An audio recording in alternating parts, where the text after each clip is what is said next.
오늘의 성경 말씀 누가복음 18장 1절에서 8절 말씀 교독으로 함께 읽겠습니다. 예수께서 그들에게 항상 기도하고 낙심하지 말아야 할 것을 비유로 말씀하여 이르시되 어떤 도시에 하나님을 두려워하지 않고 사람을 무시하는 한 사람이 있는데 그 도시에 한 과부가 있어 자주 그에게 가서 내 원수에 대한 나의 원한을 풀어주소서 하되 그가 얼마 동안 듣지 아니하다가 후에 속으로 생각하되 내가 하나님을 두려워하지 않고 사람을 무시하나 이 과부가 나를 번거롭게 하니 내가 그 원한을 풀어주리라. 그렇지 않으면 늘 와서 나를 괴롭게 하리라 하였느니라. 주께서 또 이르시되 불의한 재판장이 말한 것을 들으라. 하물며 하나님께서 그 밤낮 부르짖는 택한 자들의 원한을 풀어주지 아니하시겠느냐. 그들에게 오래 참으시겠느냐. 내가 너에게로는 속히 그 원한을 풀어주시리라. 그러나 인자가 올 때에 세상에서 믿음을 보겠느냐 하시니라. 아멘. 오늘의 말씀은 본문 말씀 누가복음 18장 1절에서 8절로 누가복음 1절 말씀에는 18장 1절 말씀에는 예수께서 항상 그들에게 항상 기도하고 낙심하지 말아야 할 것을 비유로 말씀하여 이르시되 불의한 재판관의 비유라는 본문 내용으로 말씀을 보겠습니다. 낙심의 시대 속에 드러나는 기도의 신앙입니다.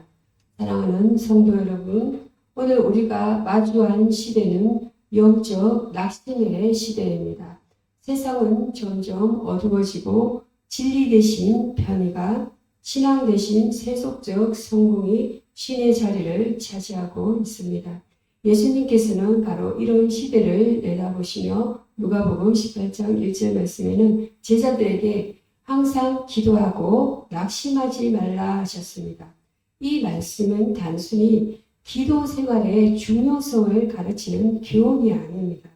본문은 재림의 때 누가복음 18장 8절에 곧 인자가 다시 오실 때 믿음이 이 땅에 있는가를 묻는 종말론적 구속사적 선언입니다. 예수님은 불의한 재판관과 한 과부의 이야기를 통해 하나님 나라 백성의 기도와 신앙의 인내를 가르칩니다. 본문의 핵심은 단순한 도덕적 교훈이 아니라 십자가의 피로 구속받은 성도들이 마지막 때에도 믿음으로 기도하며 끝까지 낙심하지 않는 구원 신앙을 지켜야 함을 강조합니다.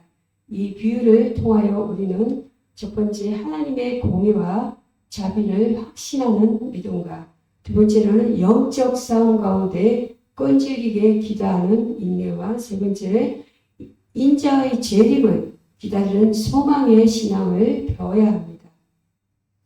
하나님 나라의 백성은 1절 말씀에 낙심하지 않고 기도한다라고 하였습니다. 항상 기도하고 낙심하지 말아야 할 것을 비유로 말씀하여 이르시되 본문의 헬라어 원문에서는 항상 기도하다는 브로스케스타의 반뜻에 끊임없이 지속적으로 하나님께 나아가다는 뜻입니다. 낙심하지 말라는 단어는 엔카테이는 포기하다 절망하다는 의미로서 신앙의 길에서 영적 전쟁 가운데 무너지는 상태를 말합니다. 즉 예수님은 기도는 단순한 행위가 아니라 믿음을 붙드는 영적 싸움의 현장임을 가르치십니다.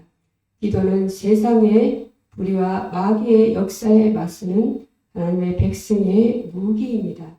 에베소서 6장 18절에서도 모든 기도와 간구로 항상 성령 안에서 기도하라고 명령하십니다.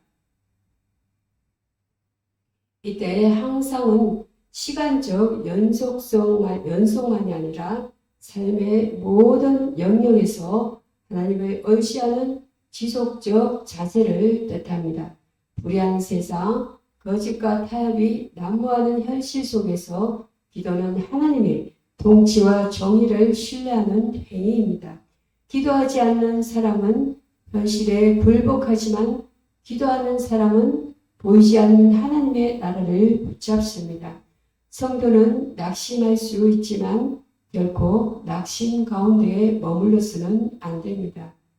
한 가지 예화로서 초대교회의 순교자 폴리캅은 불타는 형장 앞에서도 86년 동안 나를 버리지 않으신 주님을 내가 어찌 부인하리오라며 끝까지 신앙을 지켰습니다.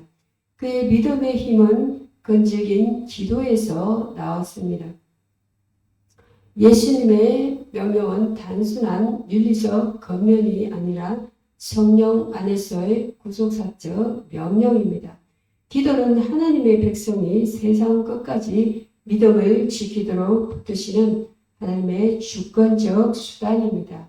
하나님의 공의는 2절에서 5절 말씀 9절에는 하나님의 공의는 지연되어도 반드시 이루어진다라는 2절 말씀에 보면 하나님을 두려워하지 않고 사람을 무시하는 한 재판관이 있는데 라는 이 재판관은 하나님을 경외하지 않고 사람을 무시하는 완전한 불의의 상징입니다.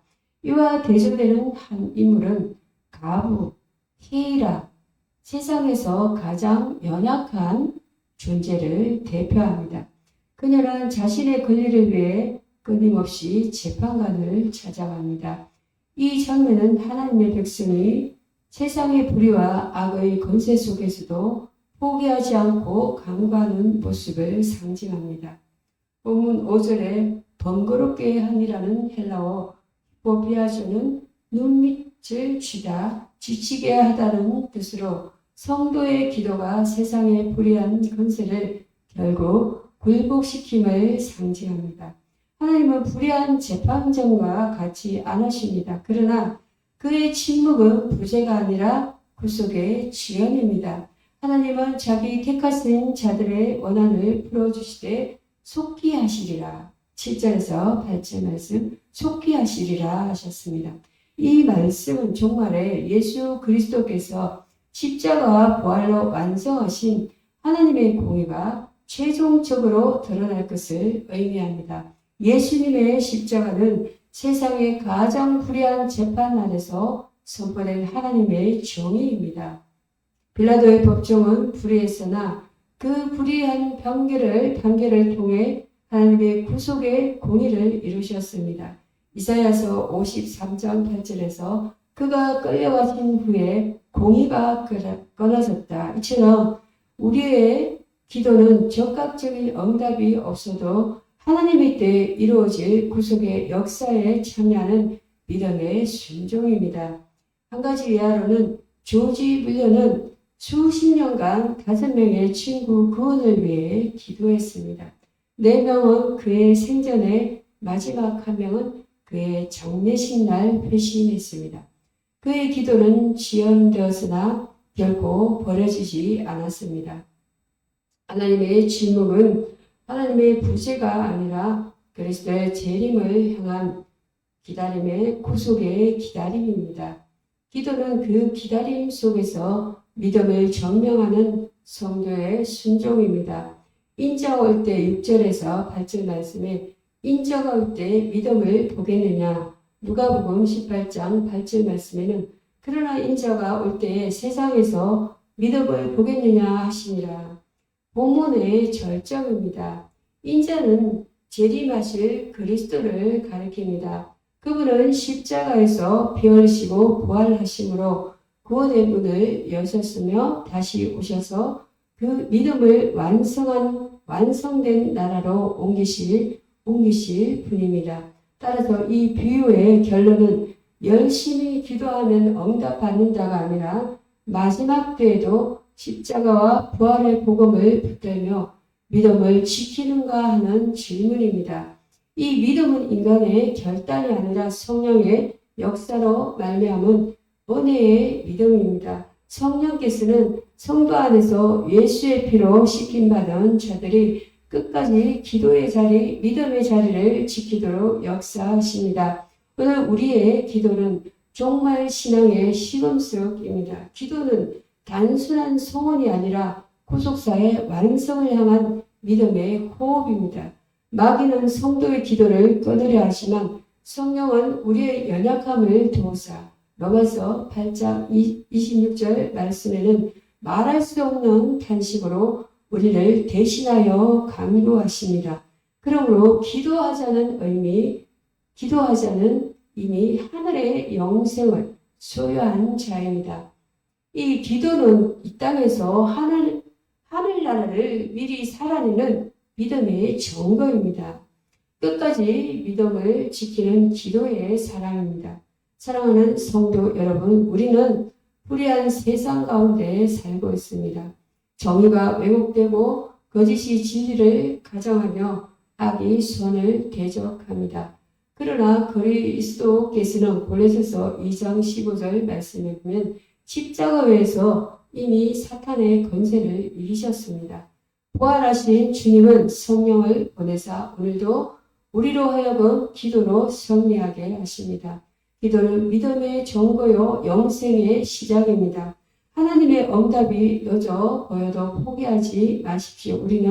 기도는 우리를 변화시키고 세상을 새롭게 하며 마침내 인자의 재림을 준비하게 합니다.